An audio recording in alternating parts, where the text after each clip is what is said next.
Hello folks, and welcome to our video on myths and the Theogony. So this is the first video in this sequence, in this module. Remember, the idea here is that we give a bunch of short videos instead of a super long one. So let's get crack-a-lackin'. All of the images on the screen will be explained during this module, but just a quick heads up. The bearded gentleman on the right is Hesiod.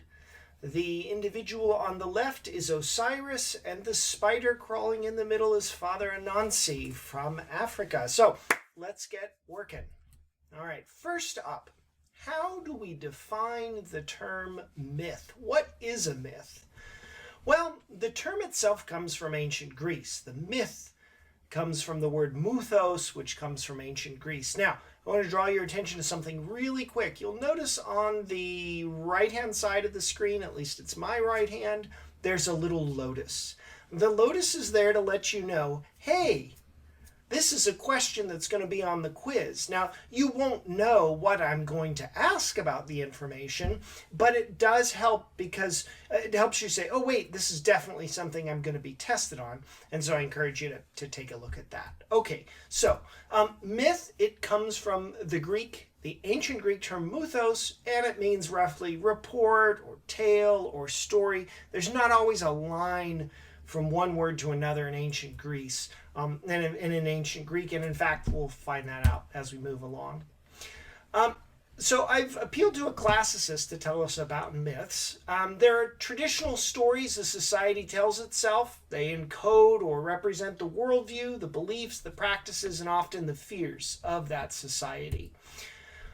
There's a multifactored analysis we can go through, but instead what we're going to do is just focus on two themes with regard to myths. The values that are explained or justified, rightly or wrongly, within those myths, and truth. Now, with regard to the theme of truth, there are two things that we're going to say. First off, the myths are considered true by the societal standards of the society or the culture producing the myth. So people who see a myth in ancient Greece, well, they don't think it's true, but of course all the ancient Greeks did. The same thing is true for Egypt. I don't know anyone now, today, who's walking around and really believes that Osiris was here and doing things, but certainly the ancient Egyptians believed that he was real. Additionally, myths are often presented as true accounts of what really happened. So keep in mind, we've got two themes that we talk about with regard to myths: the values that they kind of encode or that they represent, and truth. That is, they're presented as true, and they are very often thought to be natively true, or they're treated as true by the societies that tell that story. So we're going to focus on these two themes throughout our discussion of myths. Okay, so we're looking at a work called the Theogony or the Theogony. I don't care which way you pronounce it. It's generally the Greek's version of the origin of the world and the birth of the gods. So like big deal in ancient Greek time, right? This is written probably between the 7th and 8th century BCE. So that's 700 or 800 years prior to the birth of Christ. This seems really old, but of course, the Egyptians, whom we will also take a peek at, are even older than this. So this is an ancient Greek myth, and it's going to help us understand the difference between philosophy and myth. All right, I'm going to start with this very first line, and I'm only going to read this line, maybe a little bit more, because this first line is the most important thing, and if you remember that, you're going to be fine moving forward. So the first line reads, "Tell me these things, Olympian muses. From the beginning and tell which of them came first. In the beginning there was only chaos." It goes on. Okay, the first line, what's the big deal? The muses are kind of like gods or demigods. They're divine figures. They're not angels, right? That would be much later, but they live on Olympus with the gods, and they're kind of supernatural, right? In this way, they're not humans. They're more like the gods, but they're not themselves gods. They personify things like music and knowledge and art, and so they represent these things. Now, the most important part of this line is the first three sentences. Tell me these things. Hesiod believes that human faculties are limited and that we absolutely have to have divine assistance to understand the world. So he's asking these, tell me these things, muses, right?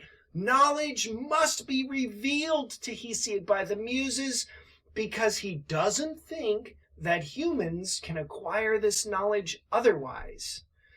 All right, next up. Now there's two other phrases here. In the beginning there was only chaos, and then another one here. From chaos came forth Erebus, right? And the black night.